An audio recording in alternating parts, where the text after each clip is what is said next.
Roob, on Monday morning, I sent out a tweet just thanking people for watching, listening, reading all year. And I had a bunch of responses say, enjoy the off season. Hope you get some time off. There's no off season. No, there's like 5 days in June that are like kind of there's nothing really happening. But other than that, between free agency and the draft and OTAs, and then before you know it, it's training camp. So it's funny. Like there's such a thud when the season ends. This finality.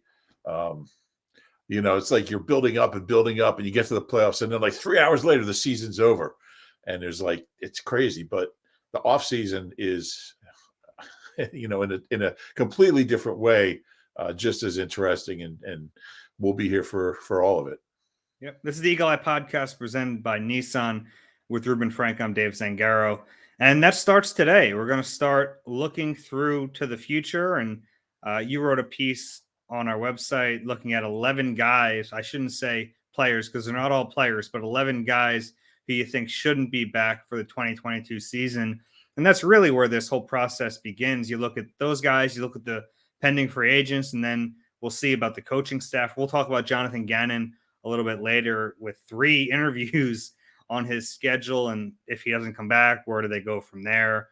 And we'll talk about the quarterback position because this is going to be another offseason of talking about the quarterback position in a different way than we did last offseason. Last offseason, it was a guy who didn't want to be here. This year, it's a guy who desperately wants to be here and be the guy. So a different type of drama surrounding this offseason at the quarterback position, but nevertheless, a lot to talk about. But let's start with your story, 11 guys who shouldn't be back. And you listed them alphabetically, so that's just the way we'll go through. And I'll tell you if I disagree with any of them. But we'll start with JJ I'm mad at me because Rager wasn't number 1. I was like, dude, they're alphabetical. He said he still should have been number 1.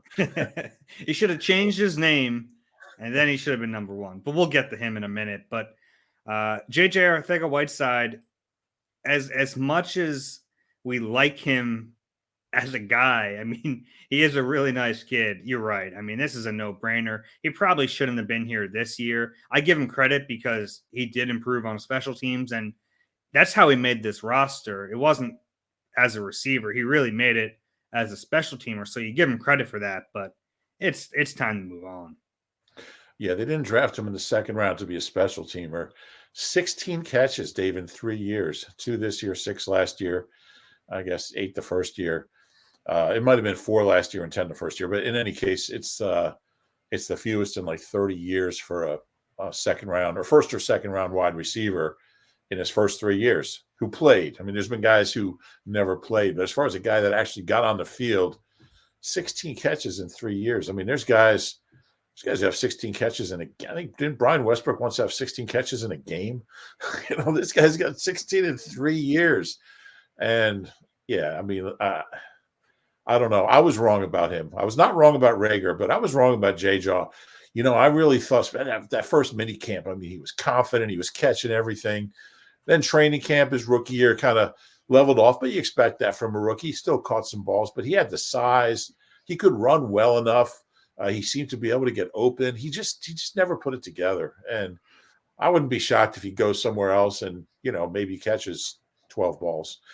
But that's the thing with Rager.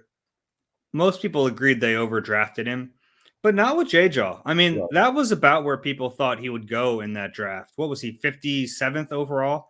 Something like that, yeah. Yeah, I think it was 57 because Miles was 53. They didn't overdraft him. That was kind of where people thought he'd play. I wonder if he could play tight end somewhere. I almost started to wonder if they shouldn't try that here. This is a big guy, and really like those. There are certainly exceptions. There are big receivers in the league. I don't want to say there aren't, but the league's kind of gone to a smaller, faster receiver. And you think about like Jordan Matthews convert. It didn't work. I mean, but he converted to tight end for a reason. I wonder if J-Jaw should think about that. But if you can't catch the ball as a receiver, you're not going to be able to catch it as a tight end. It's like you can call him whatever you want. Yeah, I mean, like you mean purely catching the football. Catching the football. Yeah, that's an issue. But it does, like, if you play tight end, theoretically you get better matchups. But that's not been the problem. I mean, when he's wide open, he gets open. Maybe it's too wide open. Maybe he's got to. I don't know. Yeah, it's tough. But you're right. It's probably time to cut ties. He's still under contract, but it'll be the final year of his contract. Well, it would be a very small dead money. It'd be like $400,000 in dead money. Yeah, once you get to that fourth year, the penalty isn't as steep. So I'm assuming he'll be here for training camp. I don't think you'd cut him before then. Well, I think it's going to depend on what they bring. I mean, training camp, you need a lot of legs. You need a lot. You have 90 players. Yeah. But, I mean, if they bring in, which I expect, bring in a few, at least, 3 or 4 new receivers. Yeah, I guess. Yeah. It might be a thing where, they just cut him to give him a chance to get a job somewhere else. Yeah, maybe. You're not going to obviously no one's going to give anything up for him. I guess he'd be here for training camp, but I don't know why, because he's not going to be here during the season. Yeah. All right, let's go to the next one, Derek Barnett. And this is the first time I think we're going to agree on Barnett. This is obvious. Look, you and I have always kind of joked about this. I don't think he's quite as bad as fans make him out to be, but he's certainly not good. I mean, he's probably, to me, he's like a slightly below average starting defensive end in the league.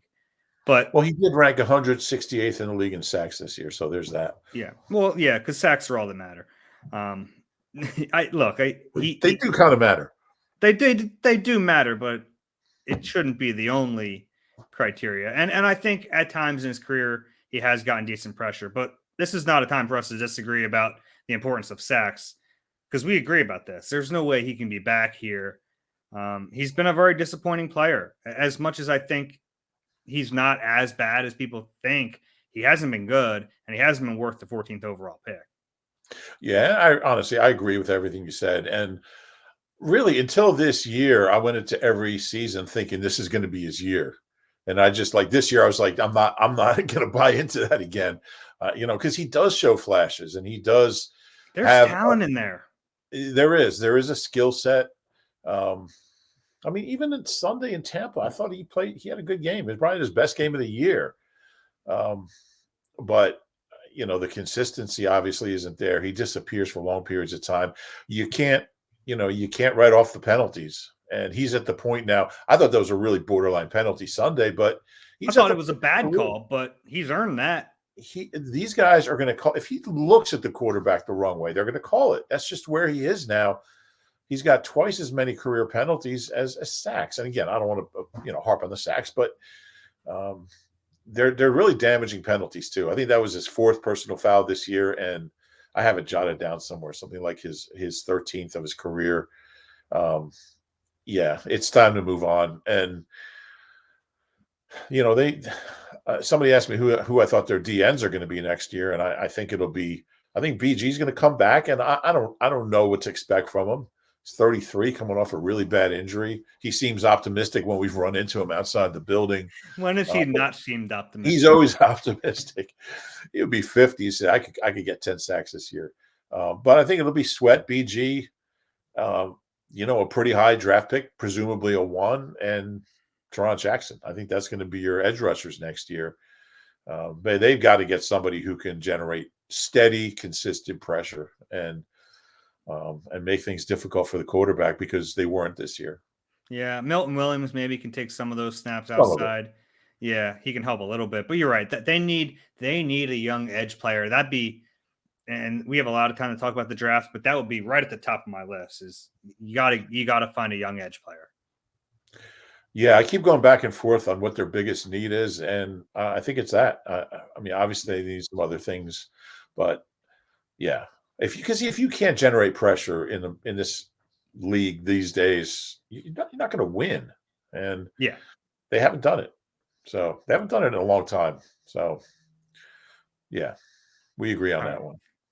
All right. The next one is Brandon Brooks, who, I mean, the stretch he went on, his 3 Pro Bowl seasons was unreal. I mean, he was arguably the best guard in the league after his first Achilles tear, but he's played 2 games in the last 2 years, and I agree with you. As much as I think it pains us to say it's time to move on from him.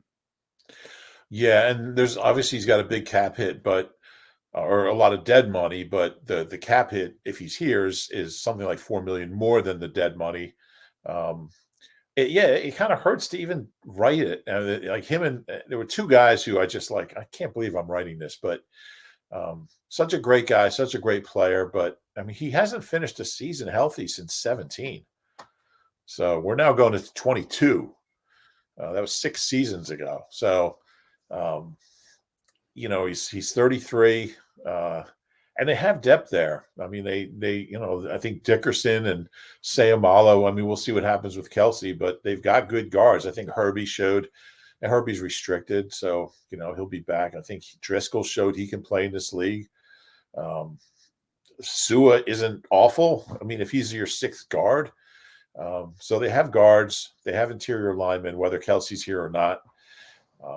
And I just don't, I just think where this team is right now, it just doesn't make sense to try again with Brandon Brooks.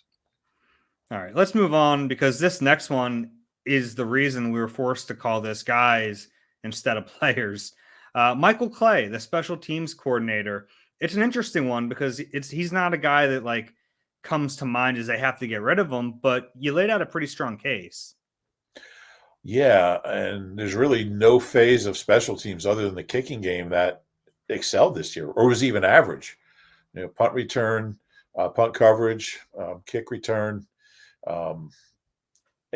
kick coverage, punting was disaster the second half of the season and Sunday. The one thing that was, went really well was the kicking game with Jake Elliott, and Michael Clay's made it clear he has nothing to do with that. So every time we ask him, he's like, I don't know anything about kicking. So, you add it up. And I mean, obviously Sunday was a disaster between the Sipas had a 27-yarder and 2 36-yarders in pretty good conditions. And it was windy, but, and then Rager with the muff. And look, maybe it's a reach to go from Rager muffing another punt. And then he fumbled another one, which he recovered. But really nothing went well on special teams this year other than the kicking game. So I thought Phipp was really good. We've had some really good special teams coaches here. I mean, in fairness, they tailed off under Phipp later in his time. And some of it, honestly, probably comes down to the team's willingness to put resources into specialists.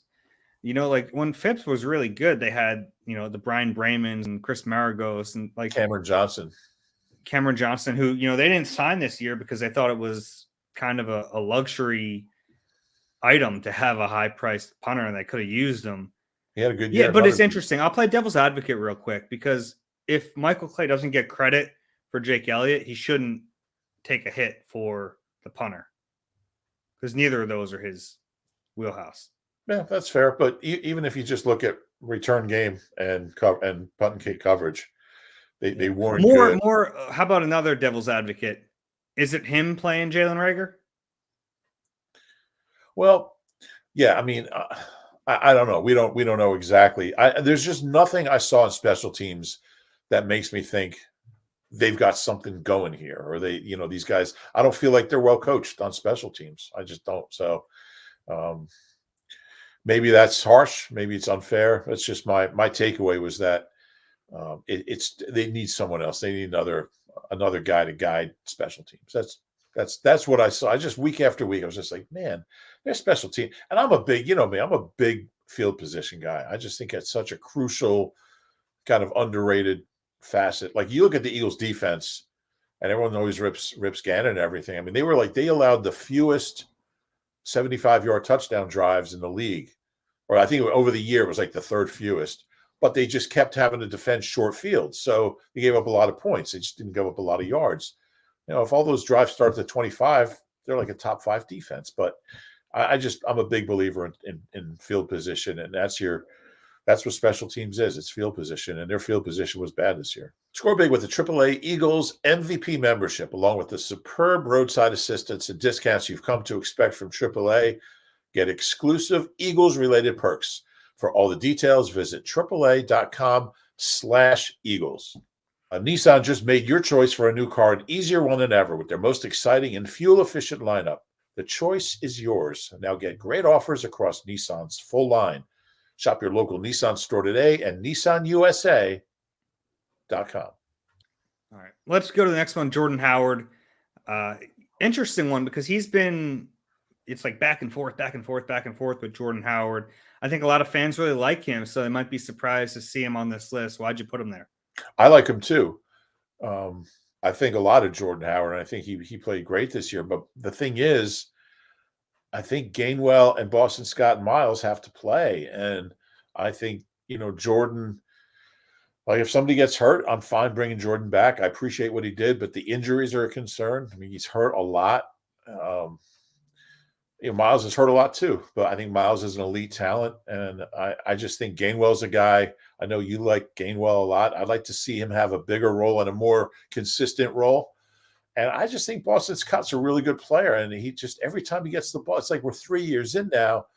And it's like, wait a minute, every time he gets the ball, he makes a play. And there's always like, well, it was this, well, it was that, it was the end of this, it was that, it was playing this.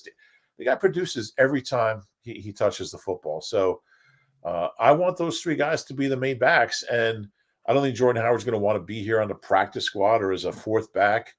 We don't know who they're going to bring in or if they have any plans for Jason Huntley or anything like that. But I just don't see a spot for Jordan Howard. So it's really not anything negative, I think, about Jordan Howard. It's just I think Miles, Boston, and Gainwell is a pretty good group of running backs right there.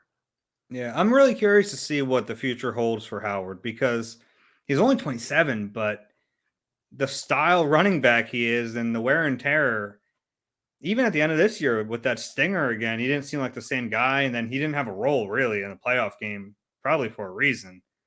I don't know. It was the first game in his career. He had a reception, didn't have a carry. Yeah, he had a 7-yard catch, I think, on a 3rd and long. And I like the player. I mean, I really do. I do. But the injuries are a concern.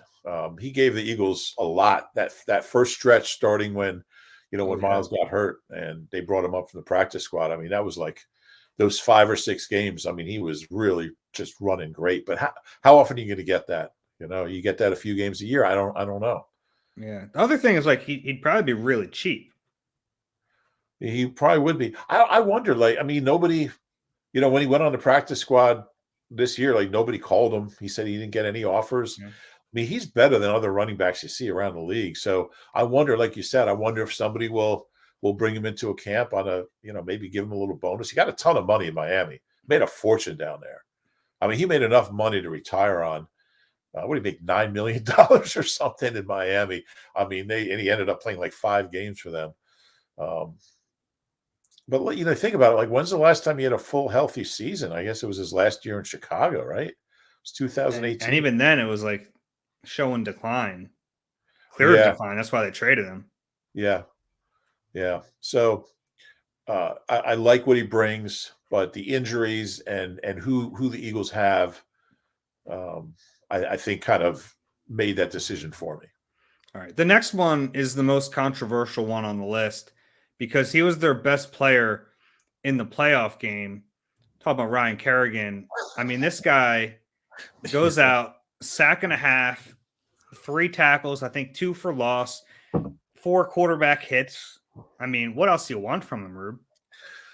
Yeah, I mean, if the Eagles won, he'd probably be NFC postseason player of the week, right?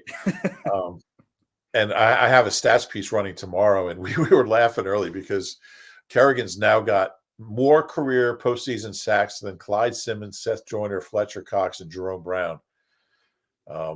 He has more multiple sack games in the postseason than Reggie White, which is hilarious. The guy didn't have a sack, didn't come close to a sack during the regular season.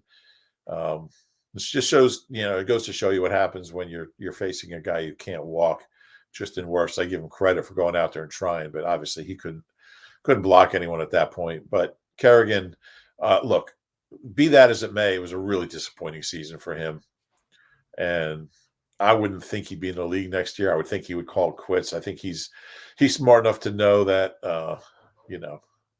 his career has run its course. He had a great career, had over 90 sacks. I think he had 4 Pro Bowls.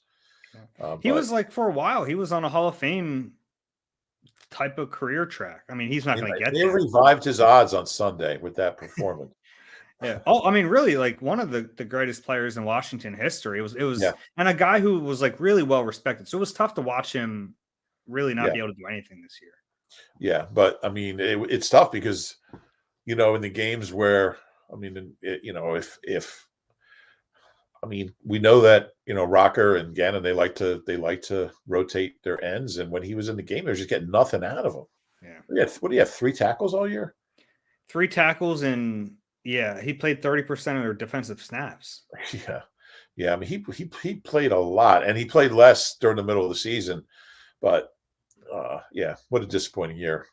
We had who do we have on talking him up during? It was Finley, right? I mean, but like there was reason to think they were. Sure, yeah. That's why it's so disappointing. He still, I think, like 5.5 sacks last year in a limited role, and it's like a similarly limited role in Washington. So yeah, that's what the next one is you just cheated and you put 3 on one ticket, and this is the secondary. So you have Steve Nelson, Rodney McLeod, and Anthony Harris. 3 guys who are aging, and the Eagles need to get younger, but it's not going to be easy to replace 3 starters in the secondary. Yeah, and I mean, I don't expect they'll all be gone. And I thought Nelson played really well for the most part. I thought maybe he got off to a little bit of a slow start, but I thought he played pretty well the second half of the season. Harris was okay, I guess. I thought Rodney got better and better as the year went on, but again, Rodney and Harris are in their 30s. Nelson will be 29, I think, next week. And I just think they need speed and youth in that secondary. And these are guys who, I mean, I have so much respect for Ronnie McLeod, what he's meant to this team and this franchise and his community, the work he does in the community. I mean, he's an unbelievable guy. But you have to make these tough decisions sometimes, and that's one of them. So, who's gone, I think kind of depends on what they do in the draft and who they bring in. I don't think they'll all be gone. I'd be fine if they run it back with Rodney. If you have some younger guys around him. I mean, you look at the play made against Washington. I mean, that was the play of the year defensively for the Eagles. I mean, that diving interception.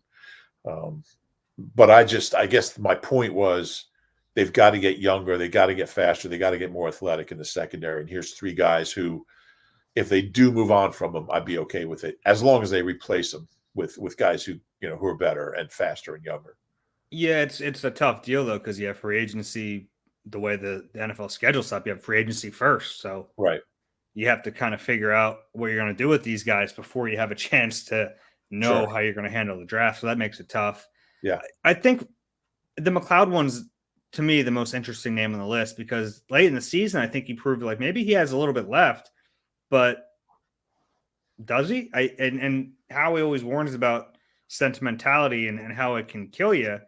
He's like the perfect example of how it could hurt you because what if you bring him back for a year and he has nothing left, which I don't think will happen, but you never know. Yeah, I mean, so much of scouting is just kind of trying to predict that trend. And,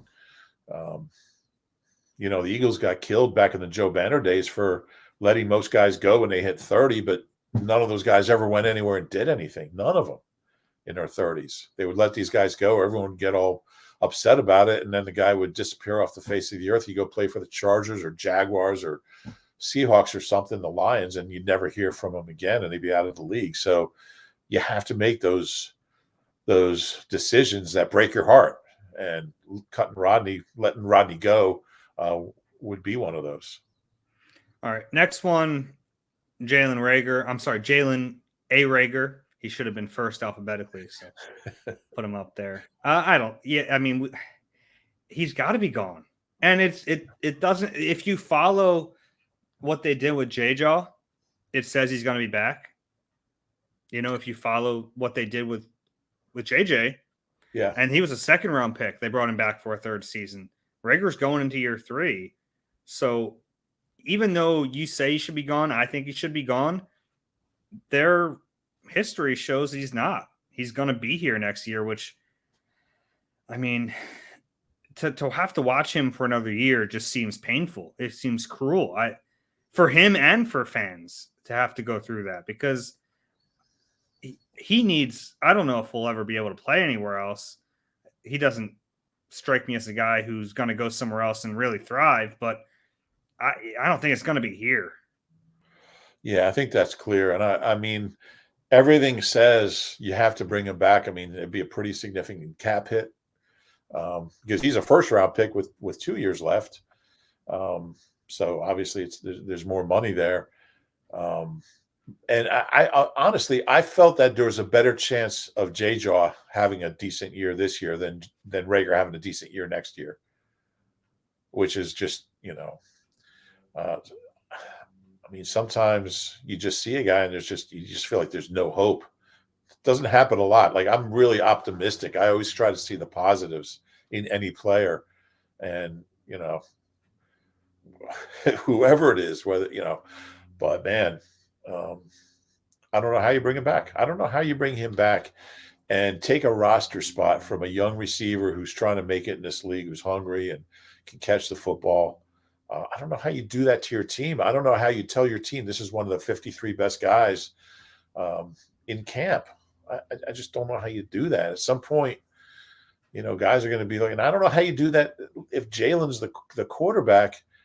How do you run Rager out there again and expect Hurts to play better when he's – who knows who the receivers will be, but if Rager's playing, that means there's somebody who's better than him who's not. And, maybe you bring him back just because of the cap hit. He's inactive every week. He plays in an emergency if a couple guys get hurt. I don't know. But I think sometimes – and I don't know, who's the last first-round pick they gave up on after 2 years? Well, Fireman was here 2 years, right? Fireman got cut before the 13 season. Yeah, he gave up on them before they gave up on him. Somebody in the organization once told me, he was a scout. He said, we knew after his first practice he'd never be a player. I love that. I wish I could have used that quote. But that's true. I mean, I think Rager, he still works hard. He said, somebody tweeted to me and said, I can't handle another training camp of people, tweeting out videos of Rager making incredible catches, one-handed grabs in training camp. He says it's kind of like watching Ben Simmons hit threes in a junior high school gym. And I get that. I think he's back, but I think it's a mistake. I think it's a huge mistake. I think sometimes you just got to move on. The next one on the list, we'll kind of move through the last few here. Hassan Ridgway. He actually stayed healthy this year, which was honestly the biggest question about him. He had played 19 games in the last 3 years. Yeah. So he played in every game this year and produced a little bit. Tackle anyone, it's hard to get hurt. I don't know. I thought he was all right. Yeah, but I mean, the point is they got to get better in the inside of the D line. And he had a great game against the Falcons. And we're thinking, man, this guy's going to have a good year. He had like a sack and a half and a couple tackles for loss. It's the last time we saw him show up. So, look, this D line in general and the interior, I mean, they need to get better. And he's a casualty of that. Yeah, and he's a free agent, so they'd have to do something to bring him back. It's not like he's already under contract, which makes a difference. Right. Gennard Avery, who, by the way, I don't know. You said this is alphabetical. What the heck happened here? I don't really know. Interesting story. I mean, obviously the Eagles traded a 4th-round pick for him back in 2019. It was a 2021 4th-round pick, so that guy just got drafted. But interesting story because he was a defensive end, didn't really have a role in Jim Schwartz. So you really give Howie credit for seeing into the future, knowing they'd fire Doug and Jim and then bring in Nick Sirianni and Gannon. He saw this 2 years ago. He knew that Janard Avery is going to be our Sam linebacker in 2021. Kudos. Yeah, right. He's an interesting player, and it's funny because there's been moments where, like, he's all over the field. He just makes plays. I'm like, he just makes a bunch of plays at a time.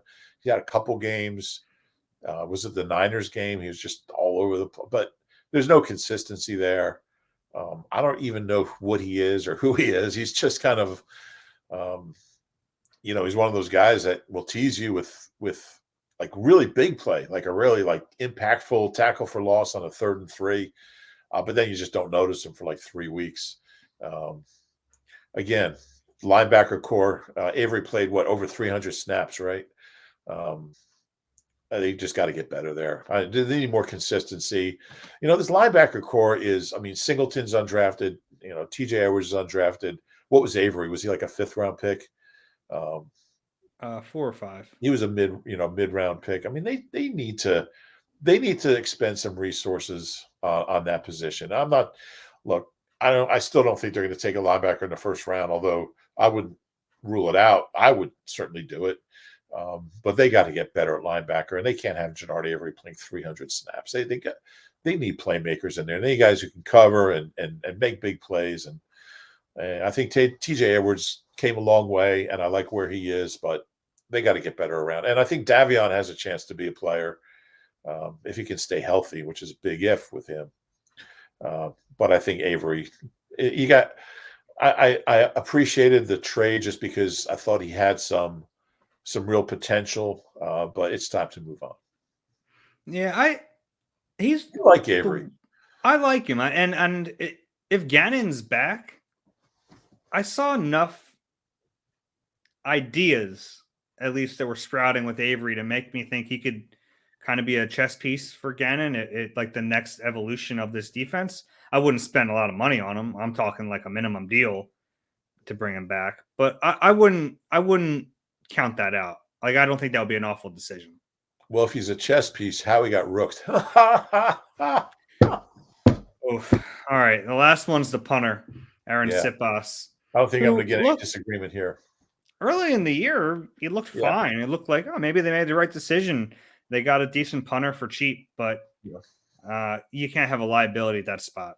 And I'm actually surprised they didn't bring someone in and at least to try out. Maybe they did, but it was always strange to me they didn't have any competition for him in training camp. He was this unproven punter that had never played in the league, and you have 90 spots on your training camp roster, and they thought, no, he's fine. Oh, he had a great training camp, and like you said, halfway through the season, he was averaging like 46 yards a punt. And there were some beautiful down punts inside the 20. Like, he does have a knack for that left turn punt, the second half of the year, he was the worst punter in the league.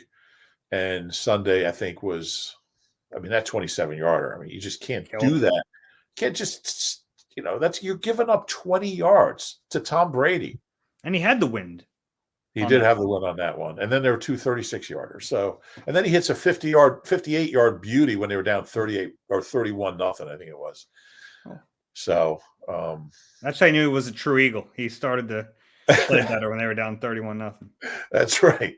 That's right. But Cameron Johnson, I thought was, now I understand there's cap limitations, but, and he did get a big deal. Where's he in Houston? Tennessee, Houston, right? Yeah. I think they paid him like $3 million a year. Yeah. It's a lot. Yeah. He's really good, though. I think he's one of the better punters in the league. They missed him.